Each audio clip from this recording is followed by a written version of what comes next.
So for years, I have said that being big and muscular is just as taxing on your heart as being fat. Either way, your heart must pump blood and circulate it to more mass, meaning more strain on the heart, right? No, I was wrong. Well, sort of. Boom!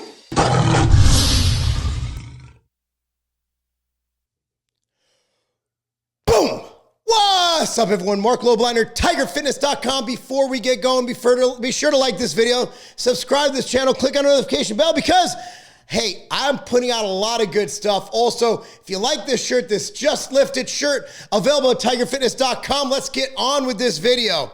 So, more muscle mass up to a point decreases your risk of death from old causes, with a direct correlation to more muscle mass versus less muscle mass, meaning the more muscle mass you have based on the data, the less likely you are to die. Now, as with anything, there's a point of diminishing return. So listen to this. It's for natural athletes. Yes, I said natural. So when building muscle beyond your natural potential using steroids, not only do you have the added body mass, more stuff to circulate to, but you also have the steroids themselves. And data suggests that steroids done in excess beyond testosterone replacement therapy or TRT, which helps get you to your natural, normal, or high normal levels, it's terrible for your heart. And I'm not just making this up. They actually have study on this. And it was out of Harvard. It was on a small group. Let me explain it to you. So this study, while done on only 12 people, that's right. Why? Good luck finding a local group of dudes who are on a ton of steroids who are willing to partake in a study. So you get what you can get and you don't fuss a bit, okay? So this helped clarify the age-old debate if steroids negatively affect the heart. So according to this study, the heart doesn't squeeze as well when subjected to long-term steroid abuse. Notice I didn't say use, I said abuse. So the study participants averaged 9 years of steroid use at an average of 675 milligrams of testosterone or testosterone-like substances weekly. So what are testosterone-like? I'm assuming Equipoise, Deca, basically other steroids, Winstrol, Anavar, Anadrol, whatever it is. They're taking a lot of drugs, man. I'm guessing these are competitors. The steroid users' hearts also had more stiffness, and they didn't relax between beats.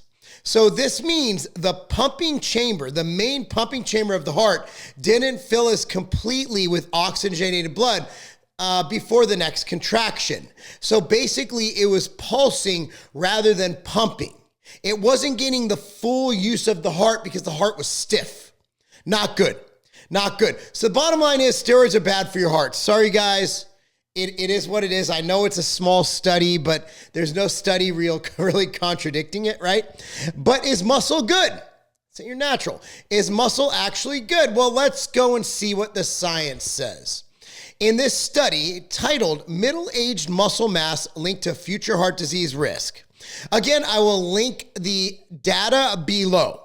Okay, I will link the data below. They analyzed 2,220 people over a period of 10 years. They found the following.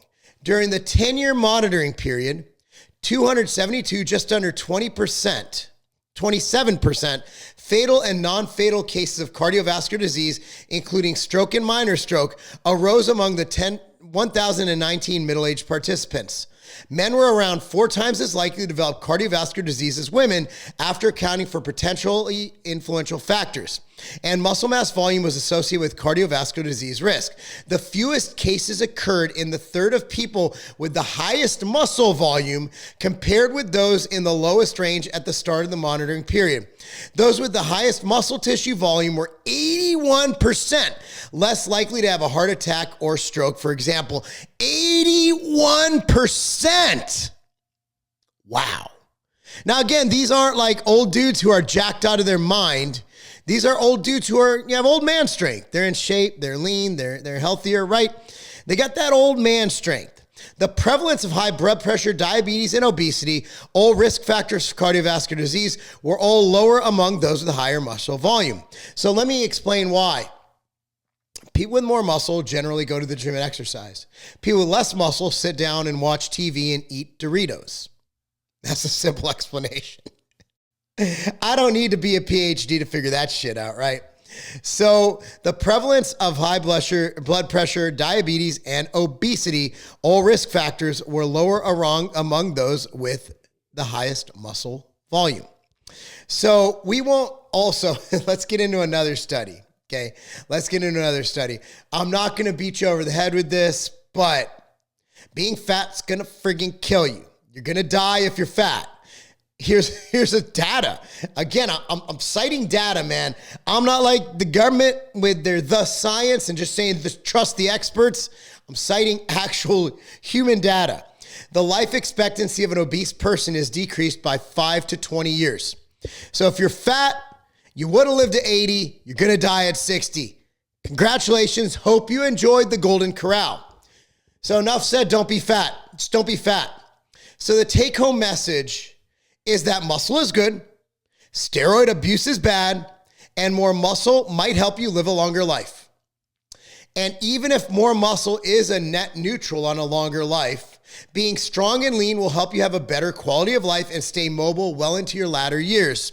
It's not always how long you live, but it's how well you live.